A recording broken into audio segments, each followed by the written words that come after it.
Hey there! Welcome to the 21 Clear podcast, where we talk about anything to help you chaos-proof your inner family business so you can build a great company with a strong family.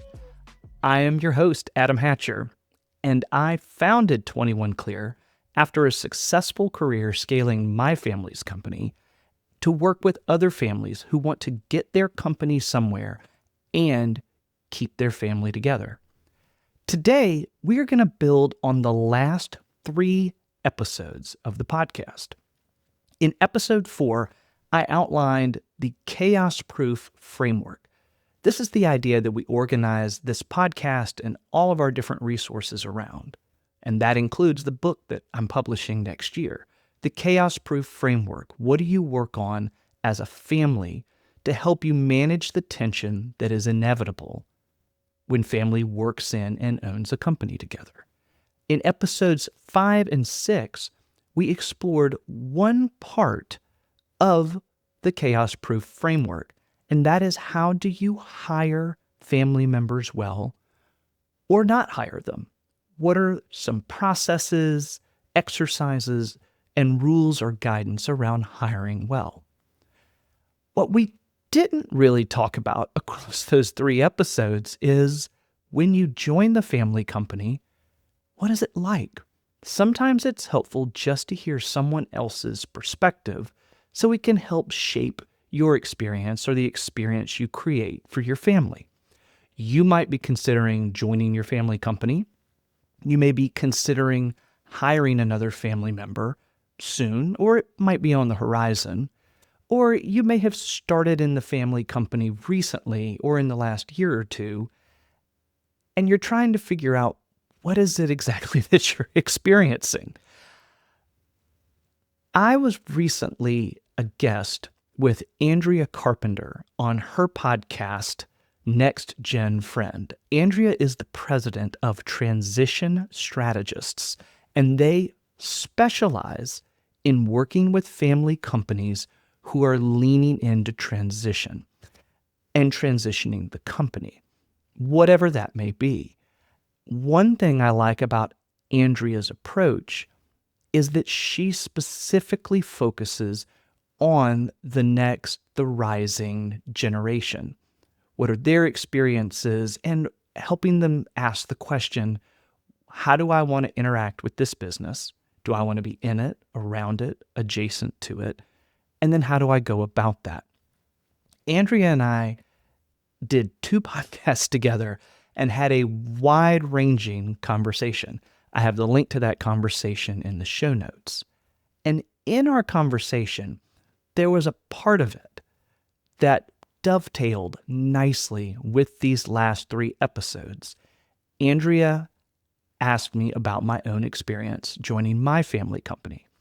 We're going to pick up in the interview. She and I have talked about the idea of hiring family well, having family hiring criteria, something we talked about here in episodes 5 and 6.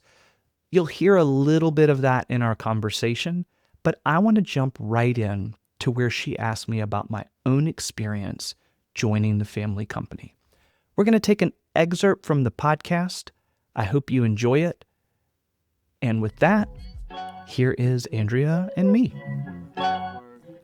Obviously, there was ultimately this general counsel position. You decided that that was a good fit. You met the qualifications and felt ready to come in. And then what did it feel like once you kind of landed into the business? What was that growth like? What was the relationship like with your dad and your grandpa? You said you worked with him for a couple years. So walk us through like that first 2-3 years inside of the family business. Let me go back and answer the question I accidentally skipped, because it comes into that. Mm-hmm. How old am I? So I joined in 2010. So I'm 29 years old. So I would have gotten the letter at about 25. So it was around 4 years when I got the letter, 4 or 5 years when I got the letter in school, worked for 3 years out of school, and then ended up joining. The step I skipped over was after I told my father no. What changed? I went, and I don't remember why, I don't remember if it was his suggestion or I thought to do it or if it was a discussion. I don't remember why. I went and had lunch with 3 other family business members, people that were working with their family. They were 3rd or 4th gens. They had about a 15-year age range between them. And their tenure in their family companies, they were all at least 10. One was at the time over 20 years. These were not people that had just started in their families. And so I went to and had a long lunch one-on-one with all 3 of them over a period of time. And if I were to roll up the advice that they gave me, it would synthesize this way. Adam, you are 29 years old. You're not 50. Your son is 6 months old. Your wife has a job. You have a law degree and have proven that you can practice law. There is an opportunity to join the family company, and it is not chief waiting for dad to retire officer. It is a real job that requires a professional certification that you hold and have shown you are capable of performing. You don't know what it's going to be like. You might have interned there a couple years. You might have been around these people for a long time, but you don't know what they're going to be like when you get there. You don't know what they're like to work with. There's a lot, I would tell anyone that. There's a lot good and hard that you don't know about your family until you step into the company with them for a little while. Go through a recession together. Go through growth together. Go through a lean year, a major capital allocation. You'll learn new things about each other. I said, you don't know what it's going to be like, but at 29, you're stepping into an actual job. 2 years later, if you don't like it, you're only 31. And you find a successor and you leave. And the story is, I never thought I was going to work in the family company. Truth. They called me. There was a need I was uniquely capable of filling. I stood the legal office up. It wasn't the right thing for me. I found a really good person, backfilled myself, and left him better than I found him. I said, that's a good story. And your son's only 2 by that time, 2 or 3 years old. If you don't do it, you will always regret that you didn't try. And if you wait till you're 50, it has to work. Yep. At 29 or 30, it doesn't have to work. And that combination or synthesized advice led to my dad and I. We went away for 1 or 2 nights together, had a couple of dinners, a couple of conversations, and decided that we would take the chance together and that I would start as the general counsel. One thing I didn't realize about the 5-part hiring criteria he gave me, and I don't remember when he explained this to me, but why did he require graduating from college, graduate school, work experience somewhere else? None of that is unique, by the way, in family companies. I've seen lots of companies that do that. Writing it's a different thing, but lots that do that. And why did he require getting promoted? He told me either before he hired me or sometime in my time there, he said, Adam, the only person who ever promoted me was my dad, or because I purchased something from him. I graduated from the University of Georgia on a Friday. I went to work for my father with my brother on a Monday, and that's the only person who ever moved me up in the professional world. He told me, son, I want you to know you have value and skill outside of my eyes, worth outside of what your dad thinks, and that you have value and options outside of this company. Looking back, that made joining easier and more independent and freer. And I could have never put words on it back then. There's a lot of freedom in that and a lot of wisdom. And I'm also wondering, like, a lot of that comes from his second generation experience having actually lived it. I don't know if he would have been able to craft that type of scenario or those reasons for the exact example that you gave, right? Of him only ever being promoted or only ever working inside of the family business. You don't have to come from a great story to create a better story. I was just reading, there's a Swiss chocolate company, Laderac. They're a third-gen family company. The succession story is so good. Was it 2021, the second generation leader finally steps away, turns it over to his three sons after a 3-year transition period. You go back, that's 2021. You go back to 2006, he hires a managing director of the family company and says, your job is to increase the brand until the third generation's ready to take over. Then all three of the sons go to university and they have different experiences, and then they rotate through the company, and then he turns it over, and the board is now non-family with some family, and the executives are non-family with some. And it's just, it's the kind of thing you look at and it's kind of intimidating as a family company. Like, wow, that's great. Well, you want to know where he started? His name's Jurg, Jurg. Jurg, the second generation. He is a missionary in India with his 3 young children. His father calls him, this is not a family action meeting. His dad calls him out of nowhere and says, in 1994, and says, the company is going to fail. I would like you, if you would come back to help try to save it, but you don't have to. I know you're in India and you're a missionary, and I respect you. That's how he started. And then he did something much different. Yeah. And my father, likewise, Friday to Monday, did something fundamentally different for me. Yeah.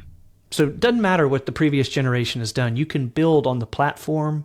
You can steal the good things they did and then build on top of the chaos.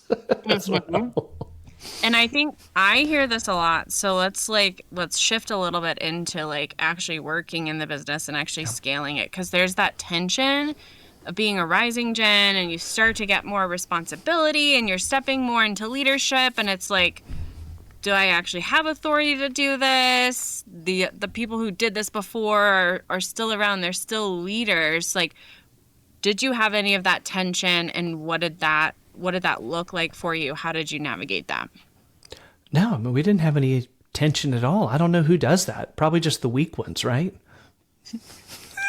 I wish. Oh, wait. So I'm sorry. It was a joke, everyone. Oh, that's right. Not everybody can see my... That's right. If you're watching this on YouTube, you saw my eyes. No.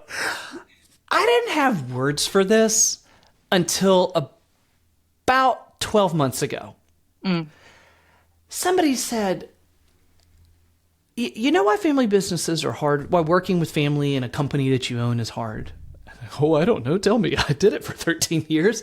That because what you've done is you have mixed the unconditional nature of family with the very conditional nature of a for-profit corporation. And I thought about that and went, huh. Okay, so think about your wedding photo. I think about mine. There's a spot in my wedding photo that is unconditionally for my father-in-law. And it doesn't matter what happens in our relationship. We have a great relationship. But even if we didn't, if it were strained, if it were broken, it doesn't change that spot in that picture is unconditionally for my father-in-law, even if he's not in it. There's always a spot for it. That's the unconditional nature of family. It's set at birth. It's developed in family systems. But business is not like that at all. I don't think business is the other side of the coin. It is diametrically opposed and in tension. It is conditioned on competitive advantage, market forces, tariffs, leadership capabilities. The marketplace will decide conditionally about the company. And when you work with your family, you take these two things and mix them together. The unconditional nature with the conditional nature of the business. Why did my grandmother walk out on my grandfather? She was not qualified to be a receptionist. It had been over 20 years since she had taken shorthand, which was a way people took down dictation back then to then turn it into a letter. She did not tell him that she had forgotten how to do it. He dictated a letter to her. He left for lunch, came back. She put, it was pretty much gibberish on his desk. And then he, having very little tact as a professional, said, "Marion, what were you thinking?" The response back would make most HR professionals blush. And then she finished it by saying, "And Bill, I quit." Okay, what happened there? I mean, it's funny. We've told that story. He loved her till death did them part, and the company is at 52 years now. It's funny. But what happened there? They brought their unconditional marriage in and put no formality in rules around how they work together, how they resolve conflict, how they talk to each other, what the qualifications for their jobs were or their roles. And then when an inflection point came, there's tension there all the time. And without any sort of governance or rules around it, it blew up into chaos and my grandma walked out. Mm-hmm. Yeah. And that's somebody asked me, they said, when I started 21 Clear to work with families who want to get their companies somewhere and stay together, because that's what my experience was with my family. Do you do succession? I said, well, I mean, that's part of it, but that's only one part of the life cycle. In fact, a succession event's only going to happen ever 2 or 3 times for a family company. Most of them will never get to the 4th, and a lot of times that's okay. If you wait till succession, you might never get there because that tension, just like with my grandparents, exists on the first day. Mm-hmm. Yeah. And so as you moved up in your role and you start helping scale the company, did you ever feel that tension moment of like, my ideas or what I'm bringing like feels a little bit bigger, or they're not moving fast enough? How do you balance some of those things in the business? I'll tell you a moment. Let me think. I'll tell you a moment that was difficult and one that was great. Okay. My belief is when you work with your family in a company, and that's my perspective, because that's what I did. I was a next gen who chose to work in the company. We have not formally established a family office. There are assets and real estate to manage, but that's not where the majority of the energy was. The energy of the family and the family employees was in the growing of the core staffing and recruiting business. Mm-hmm. I remember once working with my father to help, as the head of corporate strategy, create a tighter strategic calendar to run the company on. Calendar based on the budget cycle and general client demands and holidays, trying to help our strategy meetings and thus the board meetings, the family meetings, all align with creating priorities for the next year. Worked with a consultant, came up with a really great proposal. My dad and I figured it out together, and I forgot to go bounce it one-on-one off of my other non-family executive peers before the meeting. So instead, we present it to him in an executive meeting. Well, we had acquired a different business line by then that ran on a totally different schedule. Not a completely different, but different enough, and had their own schedule and had been very successful. Several other executives with far more tenure than me who were caught off guard by this presentation, a new calendar they had to follow. And so they all pushed back, which is pretty normal. Mm-hmm. And it ended up getting pushed to the side for further discussion and debate. And I think for most executives, that's pretty normal. You think you have something, maybe you even had a deal with the CEO, you get in there and it goes different than you thought, and you just check and adjust. Mm-hmm. Well, in a family, it feels like, come on, Dad! Like, we had this. What was that? I thought you had my back. Mm-hmm. We both know this is the right thing. What happened? Like, that's not something that is it's just not as personal. I've had a lot of bosses that weren't my dad. Mm-hmm. You might get miffed or annoyed, but there's not that personal, ooh, do we have each other's back here? What are we doing? Mm-hmm. That's one of that mixing of conditional and unconditional, Yeah. that's one of the hard moments. I'll tell you one of the good ones. The company was around, we were probably around 200 employees, still a regional company. I was new into human resources. So at that time I had corporate strategy, corporate strategy, legal, and then added human resources. And in my annual review, because my father and I did all the normal rhythms of the company, one-on-one meetings and reviews, we got to the question, do you have what you need to do your best work? And I said, no. I said, I'll take that moment in. Both the executive in those 3 combined roles has said, I don't have what I need to do. And your son has just said, I don't have what I need to do my best work. He said, well, what do you mean?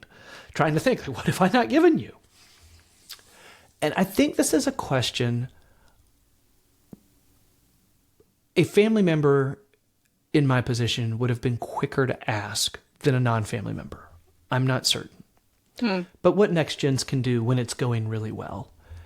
I said, are you and Marilee, because we used first names at work. So my mother is Marilee. Are you and Marilee happy? I said, what do you mean? Are you and Marilee happy at, the company was about 200 million. Are you and Marilee happy at 200 top line? So, well, why do you ask? So, well, for the 3 roles I'm in, if you're content here with, again, incremental growth year over year, but not an aggressive growth target, if you're happy here, my job needs to go one way.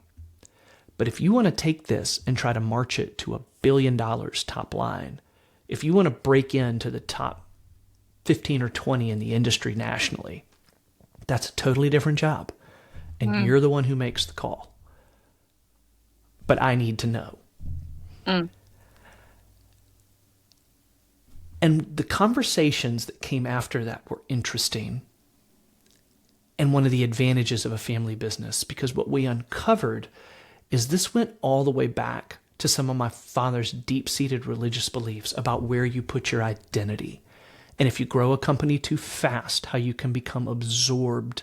It's hard enough in a family company not to let it absorb your identity. But if you start to have a march of success, how it can double down on that difficulty and border on idolatry of a company and what it provides. That's where his lack of setting that, call it a big, hairy, audacious goal, thematic goal, one big thing, where his desire to not set one of those came from. And he and I were able to work through that and balance both the humility that he wanted to see in the company and the organization's need to have a steady, repeatable forward march.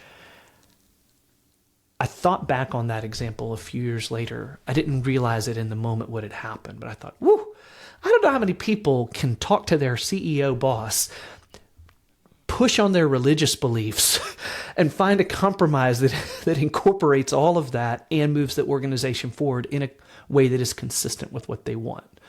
Yeah. So that's the difficult part, man, I thought you had my back. Like, that's the hard side of family business. And then there's some really good stuff. And then what'd we do? Quadrupled the company in 7 years. I hope you enjoyed this preview of the conversation between Andrea and me. Please use the link in the show notes to find Andrea, the Next Gen Friend podcast, and both the first and second episodes with our conversation about being a next gen in a family company. I founded 21 Clear with a dream of ending chaos in family businesses. We're for families who want to take their company somewhere and keep their family together in the process. And we do this 2 ways, through resources like this podcast. We have a monthly newsletter, LinkedIn posts, and I'm publishing a book next year. The other way we end family business chaos is through consulting services. You can learn more about those at 21clear.com. I hope you enjoyed this preview of my conversation with Andrea. I hope it helped you in some way on your own inner family business journey. I'll talk to you next time. As my grandfather would have said, thank you so very, very much for listening.